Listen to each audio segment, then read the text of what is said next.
আজকে খুকুর ব্লগে, সাথে মেশো, সাথে মাসি, আর এই যে হচ্ছে খুকুমনি সোরেল। বল কেমন লাগছে রে? সোরেল করে হলো মাঝি না সোরেল ঠিক করে বল। মাঝি। বল কেমন লাগছে? ভালো লাগছে। কতটা ভালো লাগছে? এতটা গলা দিয়ে তো আওয়াজই বেরোচ্ছে না রে। ফোন ডিস্টার্ব হয়ে গেছে তাই জন্য। ফোন খারাপ হয়ে গেছে তোর? সোনা রে, তাই জন্য কি করবি এবারে? ভেবেই পাচ্ছি না কি করব। কেমন খেলি সেটা বল। খুব ভালো খেয়েছি। কি কোন খাবারটা সব থেকে ভালো লাগলো? আমার ওই যে মানে পনিরের একটা, ওইটা পনিরের একটা, তারপরে মাংসর ওই চাই রোবানোটা, চাইডোবানা, হ্যাঁ। ওটাও ভালো লেগেছে। তারপরে ওই যে মাছের একটা যে, আচ্ছা বেক ফিশ। সাথে আরো অনেকেই এসছে, দাদা ভাই এসছে। দাদা ভাই বলো কেমন লাগছে? খুব ভালো লাগছে, খুব ভালো হয়েছে, খুব ভালো খেয়েছি। ঠিক আছে, খুব খুব মজা করেছে। বল কেমন মজা করলি, বল সিরিয়াসলি। বল। কি রে কিছু কি বলছিস? আমি তো বলছি খুব কেমন মজা লাগলো? হয়েছে, প্রথমে? খুব ভালো লেগেছে। আমি আমার প্রথমে ফার্স্ট এই রেস্টুরেন্ট কি এটা এই five hotel, star। Hotel. 4 star হোটেলে খেতে এসেছি। আচ্ছা, প্রথমে এসছিস? হ্যাঁ, এর আগে কোনোদিন যাই না। একবার গেছিলাম, ভাই একবার আমার মেয়েদেরকে নিয়ে গেছিল। ওটা 4 স্টার, ওটা এমনি নরমাল ক্যাফে। ওটা। না, এই যে এরকম খাবার খেলি, ইতালিয়ান খাবার, হ্যাঁ, তুরস্কের খাবার, এগুলো ঠিক কোনোদিন আছে। খাইনি তো। তারপর আবার টক ডাল ভাত ছিল। ভাত ছিল, থাইল্যান্ডের সব রকমের খাবার ছিল। থাইল্যান্ডের খাবার খেয়ে নিয়েছে খুকু। ঘুগনি বাদ দিয়ে এগুলো কি রান্না করে খাওয়াতে পারবে কিনা, আমার কথাটা হচ্ছে এটাই। এ বল ঘুগনি বাদ দিয়ে পারবি কিনা? টক ডাল আর ও টক ডালটা খেয়েছে, টক ডাল। steam rice।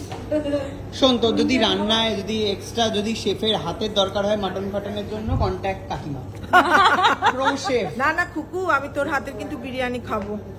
ঠিক আছে, খাওয়াবো। আমি খুব প্রশংসা শুনেছি তোর হাতের রান্না। না, কাকিমার হচ্ছে মাটনের প্রশংসা আমি করে দিলাম, এবারে তুইও বল তাহলে, আমাকে শিখিয়ে দাও। হ্যাঁ হ্যাঁ, একদম একদম হয়ে যাক। মাসির বাড়িতে তো তোর একটা নেমন্তন্ন আছে। আমার তো আছে, তো এবার তো তবে যাওয়া যাস আর না তো? হচ্ছে না। এর মধ্যেই যাব, এর মধ্যেই যাব কিন্তু আমি। ঠিক আছে। তুমি কিছু বলতে চাও খুকুর লগে? কুকুর ব্লগে আমি কি বলবো, আমি তো এটাই বলছি যে কুকুরকে রান্নাগুলো করে একটু খাওয়া আমাদেরকে দয়া করে।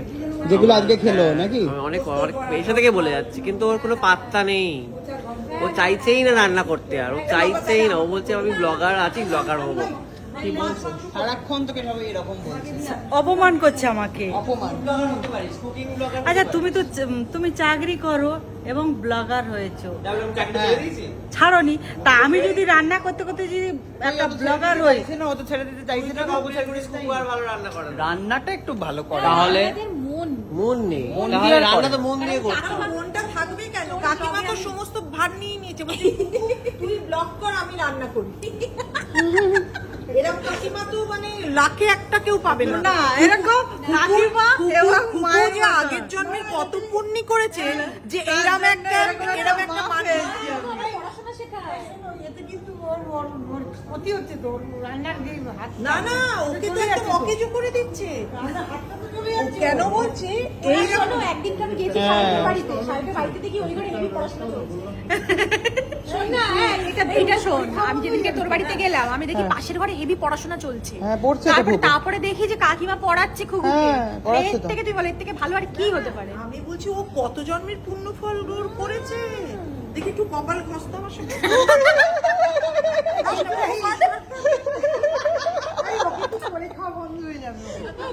না না, তুমি ভাবছো করে খাওয়া, তারপর দেখছো ব্যাগ ফ্যাগ নিয়ে স্কুলে যাচ্ছে। কি কুকু, আমি যখন স্কুলের টিচার, যেরকম হারে পড়ায় না। এখন মম চিত্তে তাতা থই থই সব শিখে ফেলেছে, কিন্তু এরপরে যে পড়াশোনা শিখছে, ব্লগিং শিখে ফেলেছে, মানে আর কত দিয়ে যায়।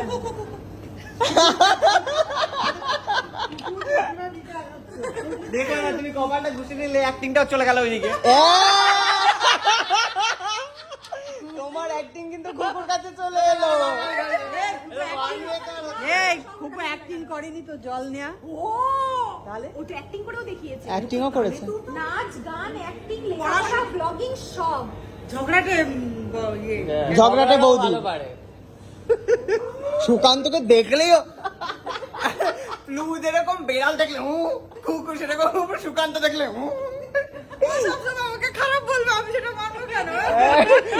সুকান্তকে দিয়ে গেলেই করে।